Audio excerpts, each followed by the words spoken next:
လာမဲ့များစွာထိဇာတက်မှန်ရိုးပြေကြပေါင်းဖွဲ့နိုင်ကြပါစေလို့ကျွန်တော်အနေနဲ့ပနာမမိတ်ဆက်ပြောပြရစေဒီမင်္ဂလာပွဲမှာတော့ဒီတုံးမျိုးသက်ကူပါနေပြီးတော့ကျွန်တော်ကိုညီရောက်နေတာသူမင်္ဂလာပွဲမှာကျွန်တော်ကြပြလေးတွေချုပ်ပြီးဖို့ကိုညီကောင်းလာတော့ကျွန်တော်လည်းတကယ်ကြီးပြန်နိုင်ကြည့်ပြီးဒီစီစဉ်လေးဖြစ်ပြောင်းလုပ်ပေးရတာတခြားမင်္ဂလာပွဲတွေမှာတို့အများကြီးတာတွေပါနေအကြောင်းကြောင့်မှာပေါ့ပါဒါကျွန်တော်တို့အဖွဲ့ကညီလေးကြပြဆရာတဲ့ဦးမျိုးကိုကြပြအဖြစ်လက်ဖွဲ့တဲ့ဘောပေါ့ဗျာအဲ့တော့ဒီသူ့ရဲ့မင်္ဂလာပွဲမှာသူကိုယ်တိုင်ရေးထားတဲ့ဒီစာအုပ်ထဲအောင်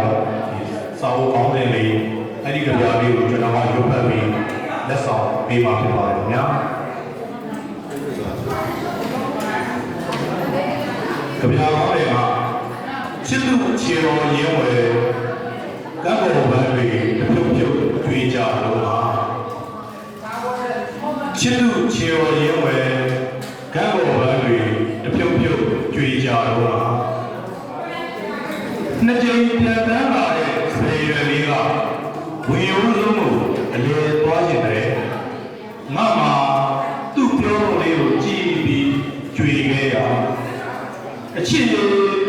တိတ်မြတ်လို့လေပုံစီမင်းရှိရာရက်စီငါပြန်တန်းခဲ့ပြီဘုရားမင်းနာမည်လည်းပေးထားတယ်ရည်တော်ကောင်းတဲ့တရားဆိုရည်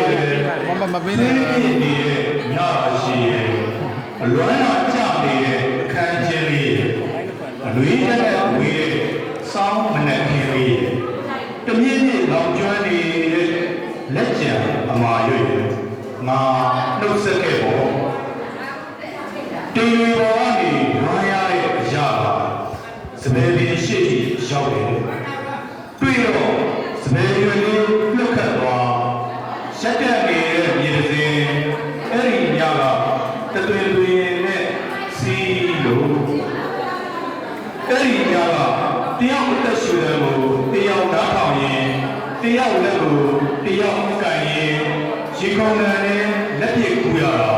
အသက်ရှူတယ်တွေကမောက်ကမဖြစ်လို့တေသစ္စာဖောက်တဲ့ဘုဒ္ဓင်တွေငါမြင်ဘူးရဲ့အဲ့ဒီအတွက်ကြောင့်လည်းကံတော်ရဲ့ဘယ်ချမ်းမှာစပယ်ပင်ပြိုငါပြောခဲ့ပေါ့လက်ကျန်ရဲ့ဆွဲတွေအထိရနတ်သေးခဲ့ပါတယ်လက်ကျန်ရဲ့ဆွဲတွေအထိရနတ်သေးခဲ့ပါတယ်လက်ကျန်ရဲ့ဆွဲတွေအထိရနတ်သေးခဲ့ပါတယ်စပယ်ပင်ပြိုလေးခက်လက်ဝေပြစိတ်လန်းပါစေတက်ဥညူဖြစ်ပါတယ်ဒီလေးနဲ့ဒီလေးတို့ရဲ့ဒီမင်္ဂလာပွဲမှာအပြာကျဆိုပေါ်ပြရတဲ့ခေါ်ယူပါရဲ့စက်ကွာပေါ့တဆုံးတိုင်းပေါ်ဖက်နိုင်ကြပါစေလို့ဆုတောင်းပေးပါတော့